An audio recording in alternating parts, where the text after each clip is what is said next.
Poor cleaning lady answered a call in Arabic. The Millionaire CEO overheard, and everything changed the next day. It started with a phone that wouldn't stop ringing. Not her job, not her right. But she answered it anyway. And when she spoke, the world on the other end paused. Because her voice carried a language no one expected, especially not the man whose future hung on that call. He thought she was the help. She thought he'd never look twice. But in that moment, everything shifted. One call, one chance, and a love story that began in silence and rose in a language only the heart could understand. The phone she shouldn't have answered. The phone kept ringing. That sharp, insistent kind of ring, the kind that doesn't care if you have permission to pick it up or not. It echoed through the polished executive office like it had something urgent to say. But no one else was there to hear it. Just Isabelle Reyes, elbow deep in disinfectant and quietly humming in her worn sneakers. She wasn't supposed to be there. Tuesday afternoons at Whitaker Strategic were usually a ghost town past 4. Everyone had gone home early after the quarterly report. Everyone except the cleaning crew. And even most of them had finished their floors and moved on. But Isabelle, as always, had stayed late, double-checking baseboards and chrome handles no one noticed unless they were dirty. The phone rang again and again. She bit her lip, looked around the silent glass office, then back at the landline glowing on the CEO's desk. She should leave it alone. But something tugged at her. Not curiosity, instinct. She slipped off her gloves, wiped her hands on her jeans, and picked it up. "Good evening, Whitaker Strategic," she said, her voice steady, professional, the way she imagined it would sound if she belonged on the other side of the desk. There was a pause. Then a man's voice answered, fast, confident, speaking in Arabic. Isabelle froze. She hadn't heard Arabic since college, since a life that belonged to another version of her, one that still wore heels and hope like they meant something. She could have said sorry and hung up, could have said wrong number and let it ring again. Instead, she replied, smoothly, fluently, "I'm afraid Mr. Whitaker isn't available right now. May I assist you?" The man's surprise was audible, then respectful. "You speak Arabic?" "Yes, sir. This is Mahmoud Al-Hariri. I'm calling from Dubai. I have an urgent proposal for Mr. Graham Whitaker regarding a $50 million, 0-cents hospitality venture. It involves cultural consultation and U.S. adaptation. He'll want to hear it." She jotted down everything. Contact, details, timelines, her hands moving with automatic precision. Her voice calm, composed. It felt good. Right. Like muscle memory from a life interrupted. They exchanged a few pleasantries about the weather. In Chicago compared to Dubai, he thanked her. Said he hoped to meet her someday. When she hung up, she let out a breath she didn't know she was holding, and turned around to find him standing there. Graham Whitaker, DEO, powerhouse, cold as the skyline outside his window. He wasn't supposed to be back. But there he was, suit jacket over his arm, expression unreadable, watching her like he'd just seen a ghost. Isabelle's heart stopped. I'm sorry," she stammered, cheeks flushing. The phone wouldn't stop ringing, and "You speak Arabic?" he interrupted, stepping forward slowly, each word heavier than the last. She nodded, her hands trembling slightly. "I studied it in school, along with French, Spanish, and Portuguese. It's just basic." "What I heard was not basic," he said, eyes narrowing. He picked up the notepad where she'd written everything, scanned it, then looked at her again, really looked at her, like for the first time. "Who are you?" he asked softly.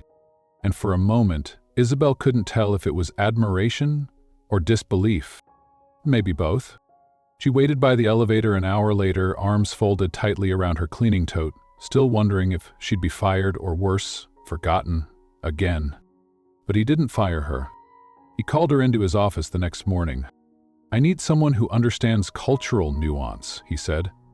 "That investor has been dodging me for weeks. You got more out of him in 5 minutes than my whole team did in 6 months."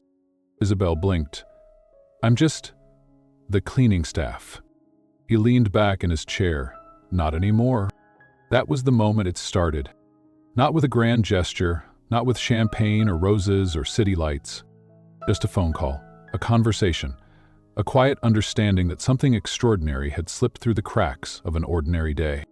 She didn't know it yet, but she had just stepped into a world that wasn't made for her. And somehow, it was about to become hers. Chapter 1. The Call That Wasn't Meant for Her. Most days, Isabelle Reyes moved through the 23rd floor like a ghost. Quiet, unseen, the kind of person who faded into polished reflections, whose name wasn't known, but whose absence would be noticed the moment a trash can overflowed or a desk smudged beneath someone's elbow. That Tuesday, the office was silent, the kind of silence that feels like glass. Clean, clear, and easy to break. She'd finished early, but something had kept her there. Maybe it was the view from the windows, the way the skyline glowed like a promise you weren't allowed to touch. Or maybe it was the smell of the CEO's office. Leather and cedar, too expensive to be real. She was wiping down the baseboards when the phone rang. She didn't move at first, just froze there, her hand stilling on the edge of the mahogany trim, eyes darting toward the glowing desk light. It kept ringing. Again. 15 times at least. She wiped her hands, took a breath, stepped over the threshold of the room like it meant something, because it did. And she picked it up. Whitaker Strategic, she said, steady and polite, like she belonged in a suit instead of rubber-soled shoes. The voice on the other end spoke fast, in Arabic. Her stomach clenched. He was fluent, polished, business Arabic, not conversational. She hadn't heard it in years. But her mind moved faster than her fear. She answered, "Innahu laysa mawjudan fi waqtin halin. Mr. Whitaker isn't available at the moment. May I help you?" There was a pause. Then, "Your accent. You speak like someone who lived in Jordan." She smiled, because that was true. A semester abroad that she almost hadn't been able to afford. "I did," she said, gently. "In Amman, during my studies." "I'm Mahmoud al-Hariri," the man said. "I'm calling from Dubai. I've been trying to reach Mr. Whitaker for over a week. I have an urgent offer. A strategic partnership regarding a cultural expansion project into the American market." Isabelle's heart began to pound. "I'd be happy to take down your information, Mr. al-Hariri." The man spoke for several minutes, outlining logistics, value propositions, targeted cities, proposed adaptations of Arab hospitality traditions in Western high-end spaces. Isabelle took notes quickly, precisely, her handwriting perfect, her tone calm. They talked about the weather, about his last trip to Chicago.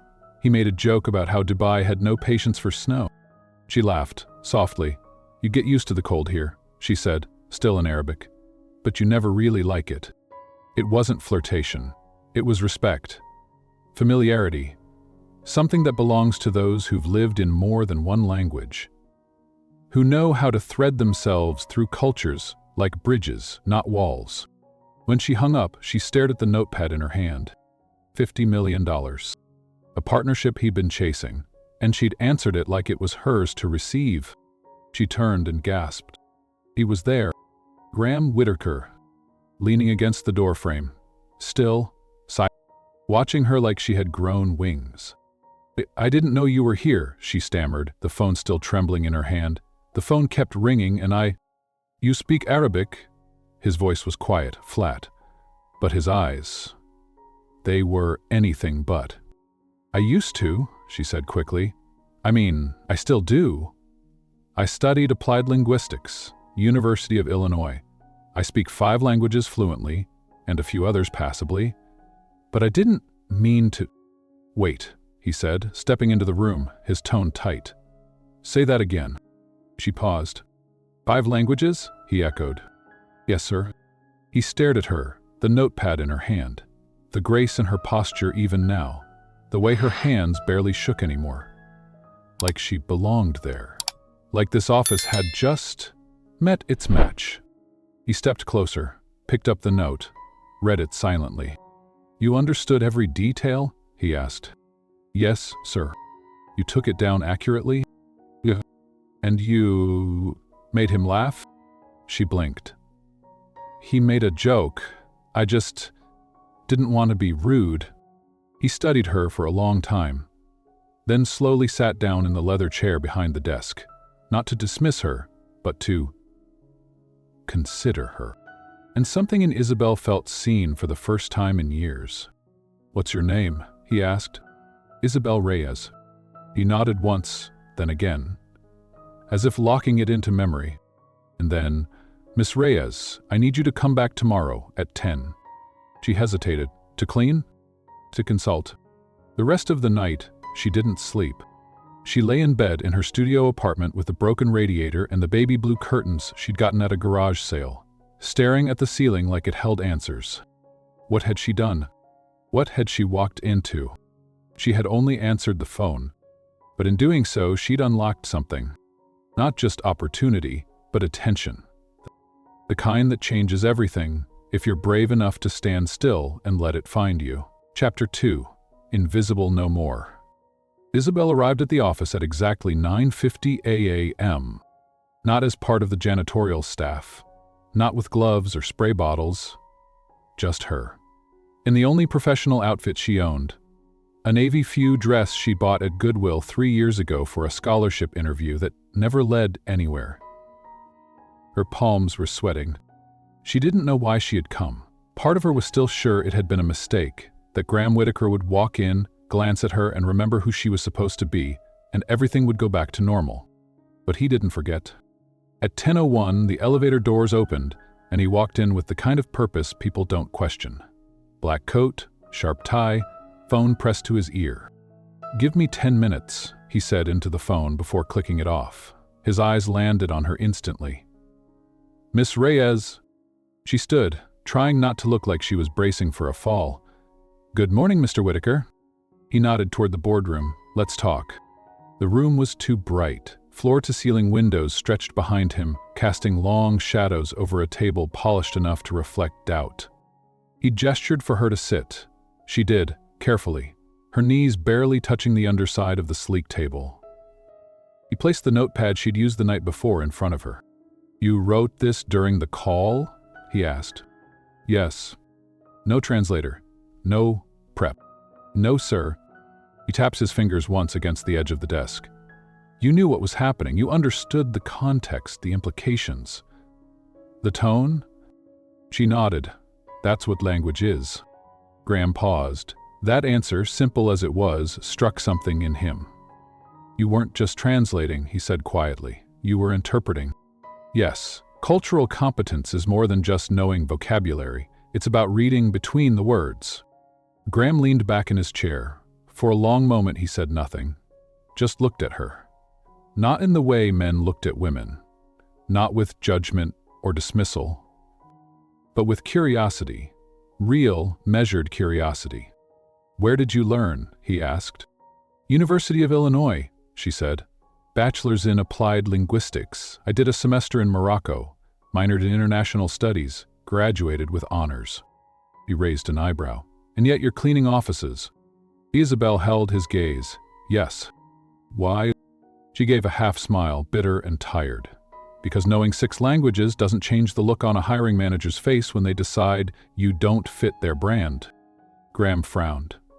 "You're saying you were passed over because I'm a Latina from Pilsen?" she said plainly.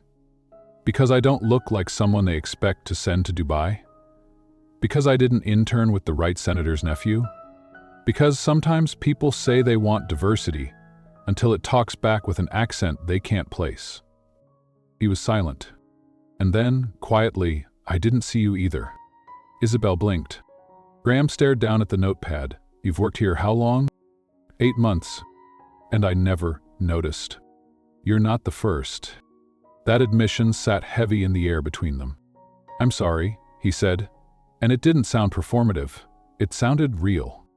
She didn't know what to say to that, so she nodded and waited. "What do you want, Miss Reyes?" he asked after a moment. The question caught her off guard. "I'm not offering you a permanent position," he continued. "Not yet. But I want you in the meeting tomorrow with Al-Hariri as my cultural liaison." Her heart stopped.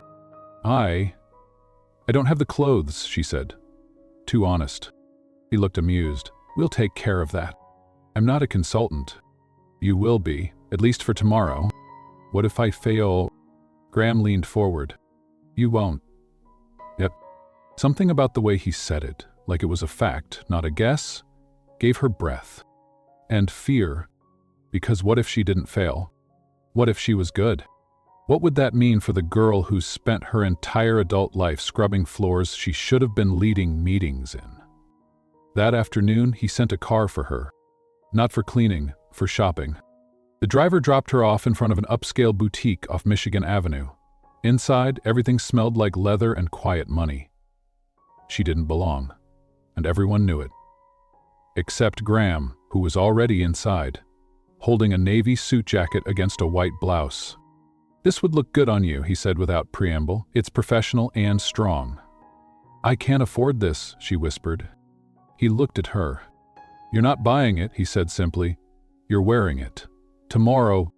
But, Miss Reyes, he said gently, when someone finally sees what you're capable of, let them. She said nothing. But when she stepped into the dressing room and slid the fabric over her skin, tailored, elegant, powerful, something cracked inside her. A whisper, a memory, of who she used to dream she'd become. That night, Isabelle stood in front of her bathroom mirror, the outfit laid out on her bed behind her, untouched but radiating promise. She washed her face, brushed her teeth, and for the first time in a long time, didn't dread the morning, because someone had seen her. Not as a favor, not as charity, but as a woman with a voice, a gift, a purpose. And tomorrow she would sit at the table not as help, not as decoration, not even as a risk, but as the reason it might all work. Chapter 3. The Suit That Doesn't Fit. The mirror didn't lie. Isabelle stood in front of it with trembling hands, staring at her reflection in the boutique's private dressing room. The kind of place where real decisions were made, where reputations wore buttons and belts and stitched hems. She smoothed her fingers down the navy blue blazer, felt the expensive fabric mold to her waist, like it was made for someone braver. It looked powerful. It felt like a costume. When she stepped out, Graham Whitaker looked up from his phone and blinked. She thought he would say something strategic, something executive, maybe something about market impressions or investor optics. Instead, he simply said, "You look ready?" Isabelle hesitated, tugging the blazer clothes tighter. "I look like someone who borrowed the life they wanted." "No," he said, standing. "You look like someone who's finally collecting the one she earned." His voice didn't flatter, it steadied. And for a second she wanted to believe him. The boutique clerk rang up the total without asking questions. She packed the outfit carefully into a garment bag. Heels, blouse, everything down to the smallest necklace. Graham handed over his card like he did it daily. Isabelle tried to protest. "Once." "Don't argue," he said. "You're not a guest at this table. You're part of the team." "But why me?" He turned to her in the cool morning light filtering through the front windows, the street outside just beginning to wake.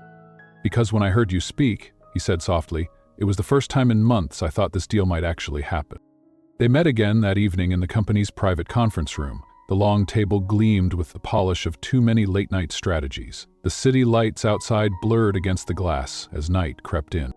"I want to run through some cultural touch points," he said, setting down 2 cups of black coffee.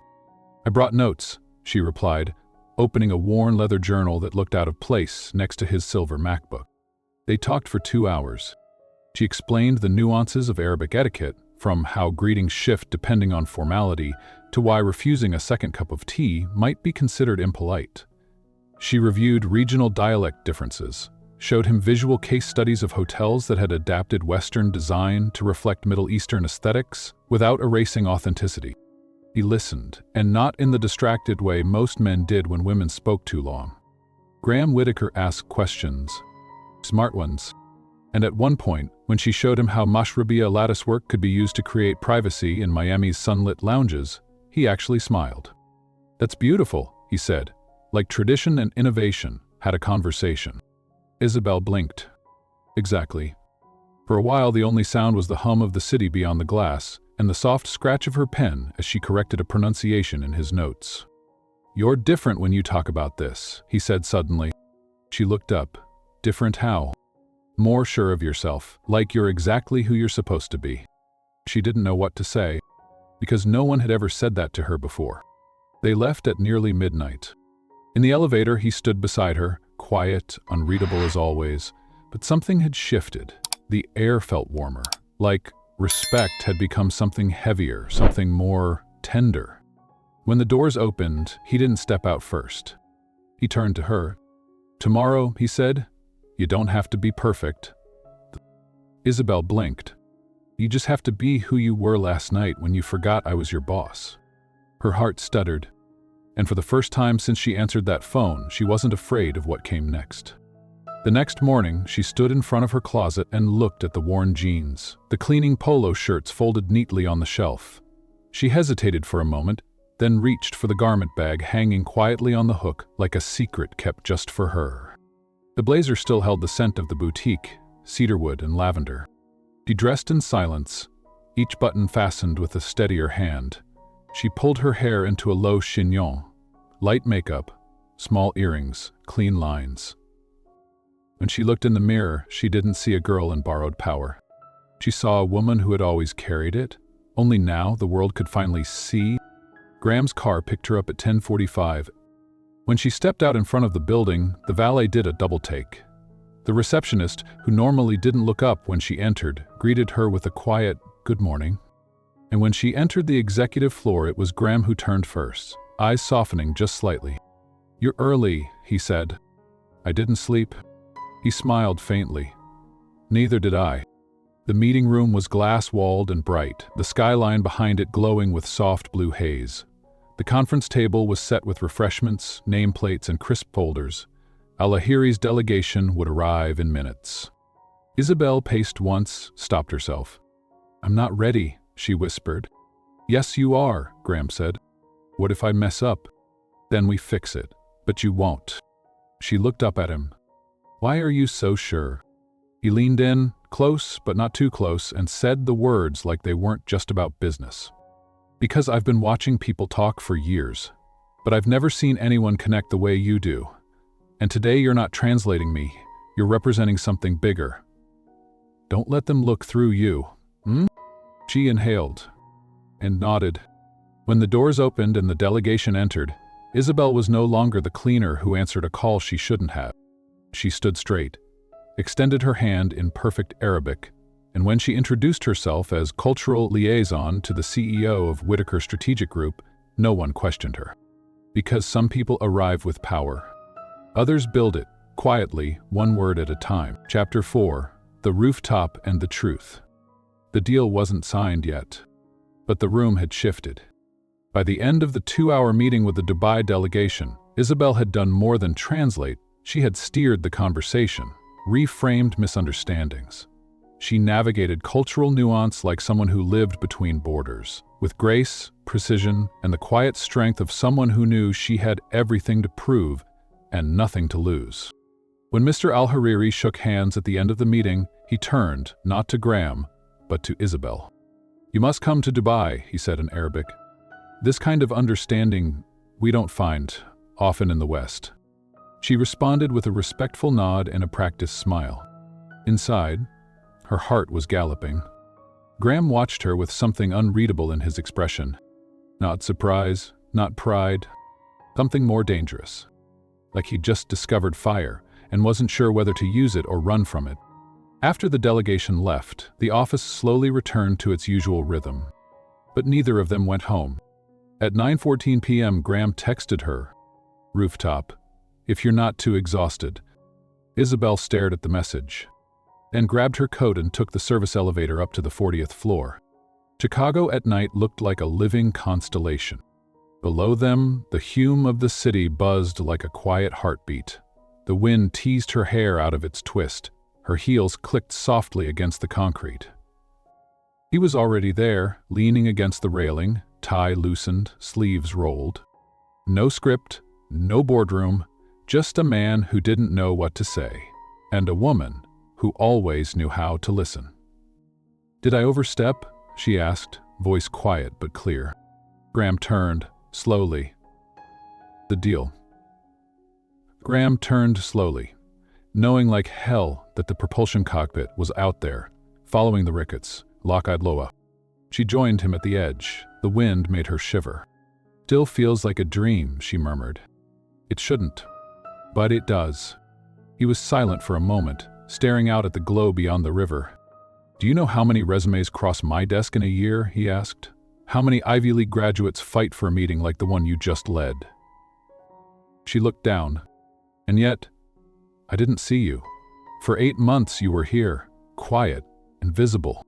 "You weren't supposed to," she replied softly. "That's how the world works. Some of us are raised to speak loudly. The rest of us are taught to fold ourselves into corners." Graham turned to face her fully. "Why didn't you apply for something better? You're overqualified for everything we offer." Isabelle shrugged. "Because I needed to eat. Because no one else would give me a second interview.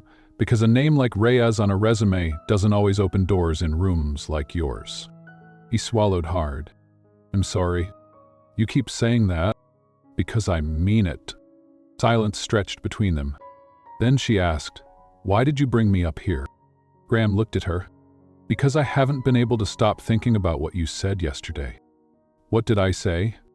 "The language isn't just vocabulary, it's understanding." He took a breath.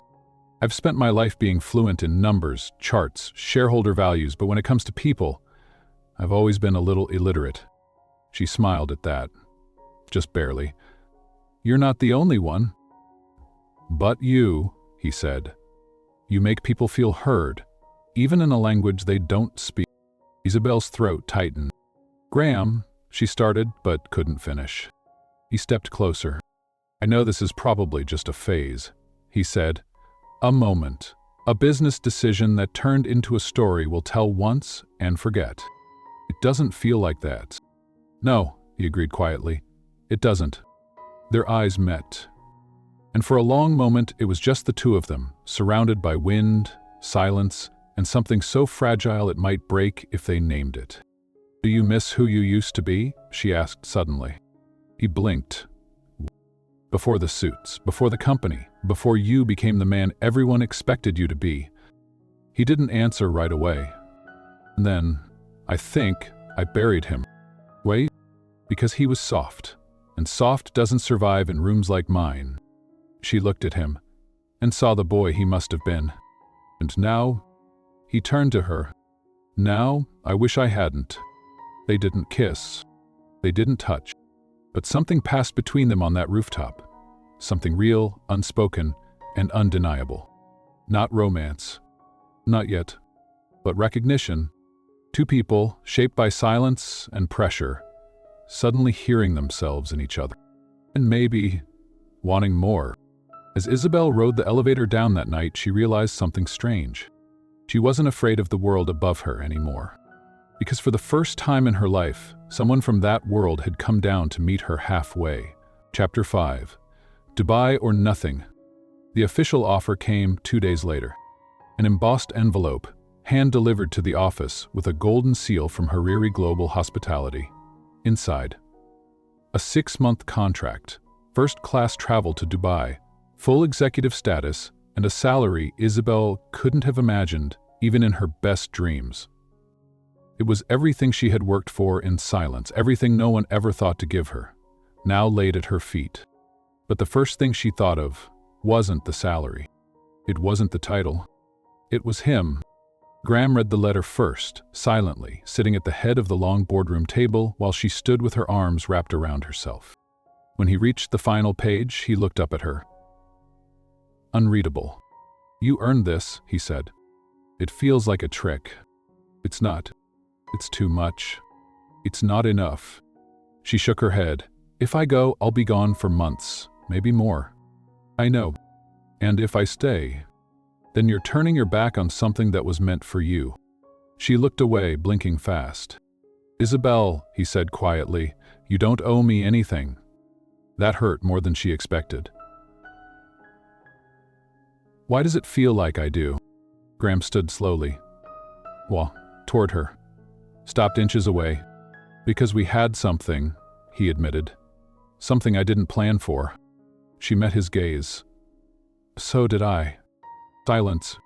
Then, "Do you want me to stay?" she whispered. He exhaled, jaw tightening. "I want you to become who you're meant to be. Even if it's without me."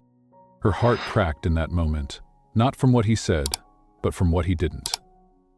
And that night she walked home, not because she didn't have a ride, because she needed to feel the ground again. Her phone buzzed twice, texts from colleagues, a polite congratulations from someone in HR who hadn't said more than 3 words to her in months. But not from him. And when she walked up the stairs to her apartment, the silence pressed around her like a vacuum. She stared at the offer for a long time, ran her fingers over the seal, and then sat at her little desk, the same desk she'd used to apply for cleaning jobs, and wrote 2 letters. One to accept, and the other to say goodbye. The next morning, she walked into his office. He looked up, surprised to see her dressed in jeans and a turtleneck, no laptop, no planner in hand. "I came to say something," she said. He stood. "Okay. I'm going to Dubai." His jaw clenched, but he nodded. "And I'm coming back," she added. He blinked. "What?" "I asked them to let me keep Chicago as my base. I'll split my time. But I won't give up what I've built here. Not the woman I am, not the people who made me brave enough to become her." A pause. "Not you." Graham's throat moved as he swallowed hard. "Are you sure?" "I've never been more sure." He walked around the desk, reached her, took her hands in his. "I don't want to lose you," he said softly. "You're not. Then what are we?" She didn't answer right away, just pulled one hand from his and laid the signed offer letter on his desk. Something that doesn't end at the airport gate. He smiled, the kind of smile that barely touched his lips, but softened every edge of him. "Go," he whispered, "shine." And she did. The plane to Dubai left the next evening. As she looked out the window, watching the skyline disappear behind her, she didn't feel like she was running toward something new. She felt like she was finally returning to herself. And maybe, just maybe, someone would be waiting on the other side. Chapter 6. The City of Tests. Dubai rose beneath her like a mirage, golden, gleaming, and built from contradictions. Every inch of it felt impossible, as if ambition had been poured into steel and glass and left to bake under the desert sun. Isabelle stepped off the plane into a world that didn't ask if she belonged. It waited for her to prove it. Her first morning at Hariri Global Headquarters began in a sun-drenched glass tower overlooking the sea. There were no janitor's closets here, no scuffed linoleum or bleach-soaked gloves. Just white marble, tailored suits, and the soft murmur of power in every corridor. She stood before a room of executives from 5 countries, speaking with a voice that had once only echoed inside bathrooms. "In Miami," she explained in flawless Arabic, "we must adjust not only our menu or layout, but the rhythm of service. What feels personal in Dubai can feel invasive in Florida. You don't just translate hospitality, you adapt it." The room listened.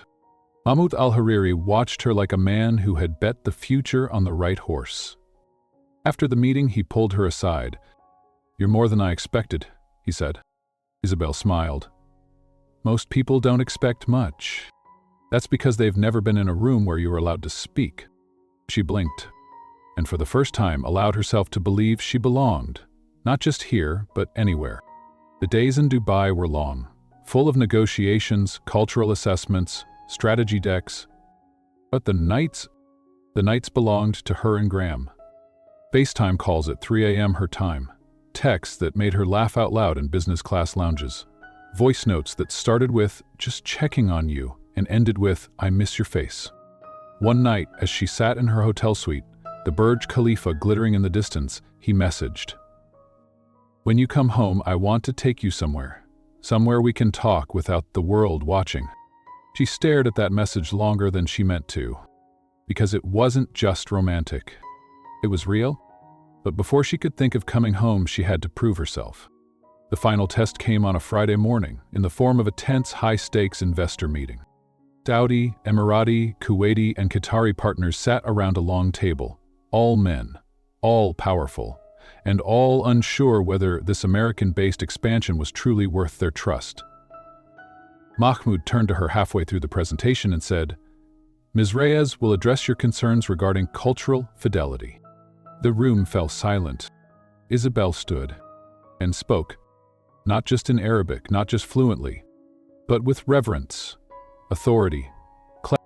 She addressed architectural sensitivity, spiritual accommodations, and hospitality traditions with such deft care, such lived understanding, that the room full of men twice her age and 10 times her wealth began to nod. By the time she finished, one of the oldest investors leaned forward and said, "She understands our values better than most who were born with them." Later that night, Mahmoud found her staring out at the sea from the hotel terrace. "You saved the project," he said. "No," she replied quietly. "I honored it." He smiled.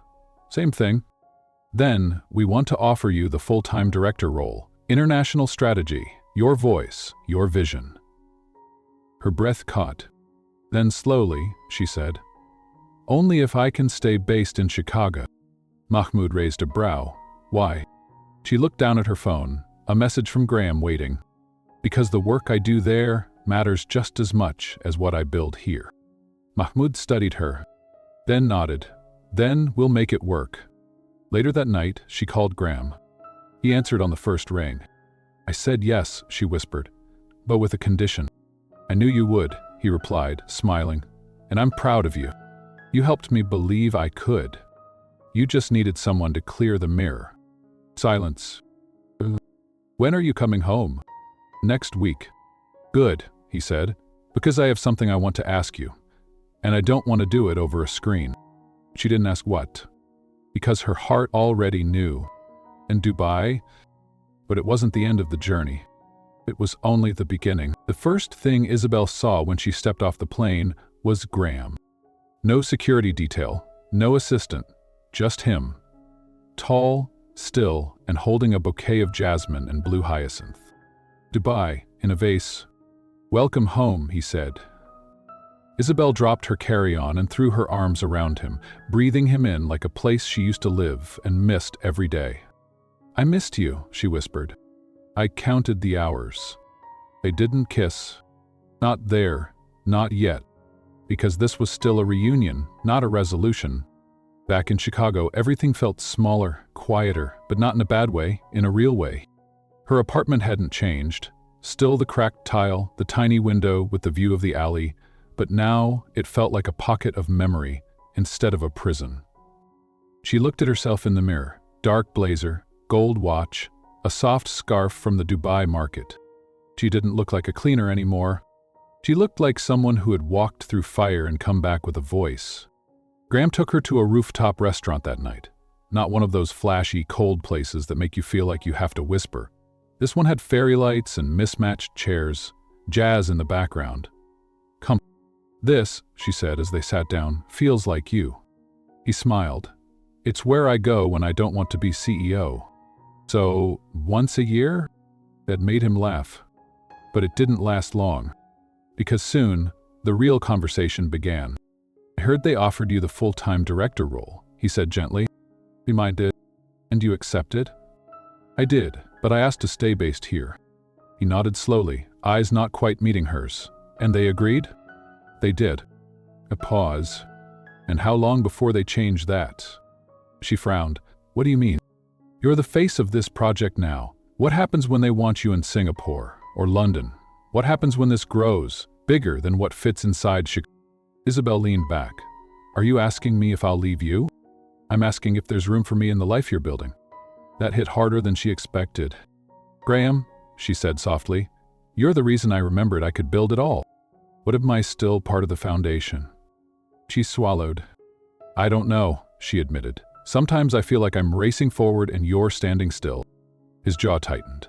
"And sometimes I feel like I'm watching you fly and I'm the reason you can't keep going." Neither of them spoke for a while. The wind picked up. A napkin fluttered off the table. Finally, he whispered, "Are you leaving me behind?" "No," she said, "but I might be moving faster than you're ready for." Graham looked at her like someone trying to memorize a sunset. I don't want to lose you. Then meet me where I am. He reached across the table, took her hand. I'm trying. I know. And in that moment, raw, complicated, real, they didn't pretend it was easy. But they didn't let go either. Later that night, as she sat on the edge of her bed, Isabelle stared at her phone. A message from Hariri Global blinked on the screen. Tokyo opportunity, expansion talks, we'd like you to lead. And beneath it, a voice message from Graham. I'm still here, still choosing you, even if I have to catch up. She pressed the phone to her heart and let the tears come. Not from sadness, but from the weight of having too much to hope for. Chapter 8. The proposal that wasn't business. 3 days after she landed, Graham invited her to a gala. Nothing unusual, black tie, crystal chandeliers, corporate sponsors. What was unusual was how nervous he looked when he picked her up. Isabelle stepped into the foyer of his penthouse, heels echoing softly against the marble. He stood waiting in a midnight blue tux, tie slightly crooked, eyes dark with something between admiration and fear. You look?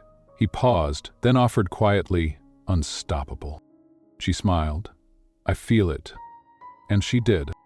But part of her also felt watchful, like something big was coming. At the gala, Graham was a magnet. People orbited him, offering handshakes, deals, praise, but every time Isabelle drifted, his eyes found her again. Like a compass. They danced once, a slow, quiet sway under golden lights, her head near his collar, his hand pressed between her shoulder blades. You haven't asked about Tokyo, she whispered. I figured if it mattered you'd tell me. It matters, she said, but not more than this. He nodded, jaw tense. Graham, she began, but he pulled back slightly and motioned toward the stage. They're calling me up. For what? He didn't answer. Just kissed her hand and stepped away. The MC took the microphone. And now, a few words from the man whose consulting firm helped bring cultural intelligence to the forefront of international strategy. Mr. Graham Whitaker. Polite applause. Graham stepped up, adjusted the mic. He didn't look at the audience. He looked at her. 3 months ago, he began, a woman in my company answered a call she wasn't supposed to. Soft laughter rippled through the room. But she answered it anyway, not because she wanted to be noticed, but because she couldn't ignore something that felt important. He paused. That call led to a $50 million 0-cents partnership. But more than that, it reminded me what real intelligence looks like. Not the kind you list on resumes, the kind that listens, learns, connects. Isabelle's heart began to pound.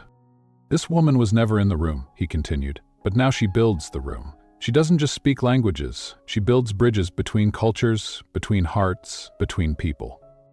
Silence stretched. Then Graham took a small box from his pocket. The crowd murmured. He walked down the steps, came straight to her, and knelt. Everything stopped, even her breath. Isabelle Reyes, he said, voice steady, eyes soft. I don't want to just be the man who gave you a chance. I want to be the man who keeps showing up. The one who builds a life with you that doesn't ask you to shrink or slow down. He opened the box. Inside was a ring, gold, simple, surrounded by 4 tiny stones. She recognized them. Amethyst from Dubai, moonstone from Morocco, onyx from Chicago, sapphire from her mother's hometown in Puerto Rico. Each place she'd carried in her voice. This isn't a business proposal, he said, it's a life one. Will you marry me? Isabelle didn't speak. She couldn't. Tears blurred her vision. She nodded, once, then again, and finally whispered, yes, 1,000 times yes. The crowd erupted into applause, but she only heard his voice. Thank you, he said, sliding the ring on her finger. For what? For answering the phone? That night, they didn't talk about Tokyo, or titles, or travel schedules. They just sat on the floor of his apartment, champagne between them, her heels kicked off, his tie undone. And he looked at her like she was both the question and the answer. You changed my life, he said softly. No, she whispered. You just finally heard it. Chapter 9. Yes and. In every language Isabelle spoke, there was a word for yes. but none of them carried the weight of what she had said that night. Not just yes to love. Yes to building something. Yes to being seen. And yet, with that yes, came everything after it. What now? The morning after the proposal, Graham made her pancakes. It was a sight that made her laugh. Billionaire CEO in rolled-up sleeves, trying to flip batter with the same confidence he used in boardrooms. She sipped her coffee, smiling from across the counter. "You're terrible at this," she said. "I closed a deal in Hong Kong while making that batter." "That explains the lumps." He grinned, sliding a plate toward her. "So, Tokyo?" He stilled. "I said no," she admitted, "because I hadn't talked to you yet." Graham set down his mug. "Then let's talk." For the next hour they sat by the window, sunlight pouring across bare feet and half-eaten breakfast, and laid everything bare. Isabelle's offer: lead the Tokyo expansion for Hariri Global, 6 months minimum. Time zones, jet lag, pressure, prestige. Graham's offer: open a cultural intelligence division within Whitaker Strategic. Base it in Chicago, name her founder, give her full creative control. "You'd really do that?" she asked. "I already filed the paperwork." "You're serious?" He nodded. "Because I realized something.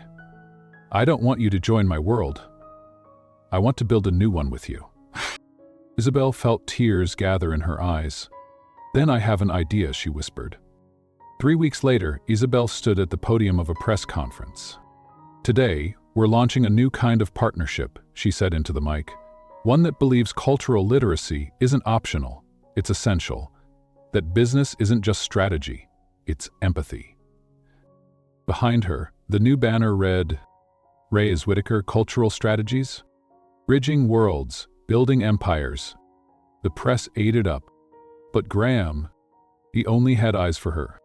That night they walked along the lakefront, coats buttoned tight against the Chicago wind.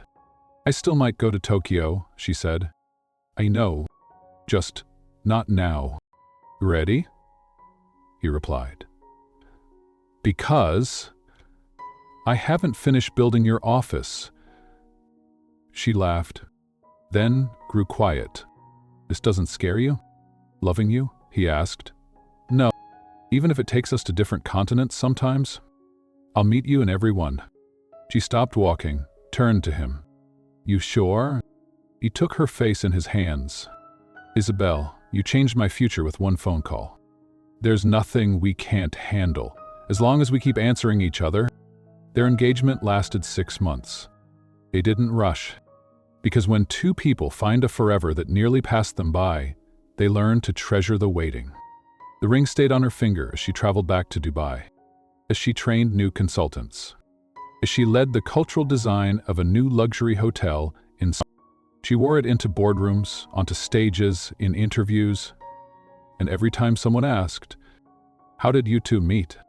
Graham always answered the same way. She answered the phone. Chapter 10, The Language of Forever. The wedding wasn't lavish.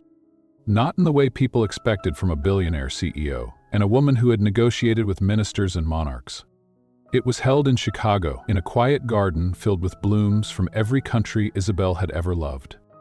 Lavender from Morocco, jasmine from Dubai, wild roses from Puerto Rico, Chicago sunflowers. No headline press, no drones. Just the love, unadorned, real, and intentional. Isabelle wore ivory, simple, elegant, fitted. Her veil was edged in fine Arabic calligraphy, stitched by hand in gold thread. The words read, "To be seen is to be understood, to be loved is to be believed in." Graham waited for her under a canopy of climbing vines, a soft breeze lifting his dark jacket. His tie matched the ink on her vows, navy and steady. When she walked down the aisle, no one breathed. Not because she was beautiful, but because she was whole. They didn't say traditional vows. They said this: "Isabelle, you were the silence before the voice. The locked door I never knew I had the key to. And now, you are home. I vow to keep opening rooms inside us, to build a life where ambition never has to compete with affection, and where love doesn't ask either of us to become smaller to survive." You taught me the most powerful language is presence. That fluency means nothing if it doesn't connect. I vow to never stop listening, even when the words are unspoken, and to never forget that the woman who once cleaned my office is the same woman now building empires with me, in every way that matters. There were tears, smiles, laughter that sounded like music, and when they kissed, the world didn't shift. They did, together. The reception wasn't grand, just long tables filled with people who mattered. Graham's sister gave a toast. Isabelle's mother wept quietly into her hands. A small boy, the son of one of Isabelle's students from a language outreach program, danced barefoot in the grass. Later that night, Graham found Isabelle under the string lights, barefoot, sipping champagne. "You tired, Mrs. Whitaker?" She smiled. "I'll always be Isabelle Reyes, but maybe now I get to be both." He wrapped his arms around her from behind. "Both is good." "I like both." They stood like that for a while, the garden, the music, the soft hum of contentment. Then she whispered, "What do we build next?" He pressed a kiss behind her ear. "Anything we want." 6 months later, Isabelle stood on the TED Talk stage in San Francisco. The title of her speech? The Power of Unseen Voices. She told them everything. The job, the phone, the man, the mirror she finally looked into. She ended with this: "And we stop overlooking brilliance because it isn't packaged the way we expect. We don't just change a life, we change the future." She got a standing ovation. Graham was in the front row, wearing a pin on his jacket. It read, "Reyes Whitaker, proud co-founder, proud husband." At home that night, Isabelle curled up beside him. He asked, "Do you ever miss the quiet?" She laughed softly. "Sometimes." "Would you trade any of it?" She shook her head. "Not even the hard parts." Graham looked at her. "I still think about that phone." "So do I." "Do you ever wonder what would have happened if you hadn't picked it up?" She leaned into him, smiled. "Then I'd still be scrubbing the baseboards in your office. And you'd still be thinking you knew everything." He grinned. "Thank God for unanswered calls." She nodded. "And second chances, what love sounds like." They say the world is full of noise, emails, deadlines, voices that talk over each other just to be heard. But the most important things? They start in silence. A phone ringing. A breath before you answer.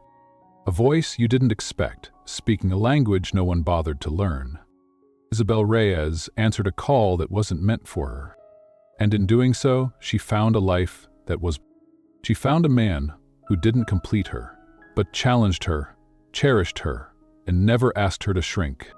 She found a purpose that didn't require a perfect resume, just the courage to speak when she'd been told to stay quiet. And Graham Whitaker, the man who once lived behind glass walls, learned that love doesn't always wear a name tag. Sometimes it scrubs your floors and speaks 6 languages and changes the way you understand the world. They built a life not out of comfort, but out of recognition. A love that never asked either of them to slow down. A partnership that made room for every version of who they had been and who they were still becoming. Real love doesn't silence your voice. It amplifies it. It doesn't ask you to dim. It adjusts the room so you can shine. And the people meant to be in your life, they won't just see your potential. They'll protect it. They'll speak it back to you when you forget. Because that's what love sounds like. If you've ever felt invisible, if you've ever been overlooked, underestimated, or told you weren't a fit, I hope this story reminds you, you are not too quiet, you are not too late, you are not too much. And somewhere out there, someone is waiting to hear your voice. Maybe it starts with a phone call. Maybe it starts with a whisper. But it starts. If this story moved something in you, tell us what you're building, who helped you believe again, what your voice still dreams of saying. Because every great love story starts the same way, with someone finally listening.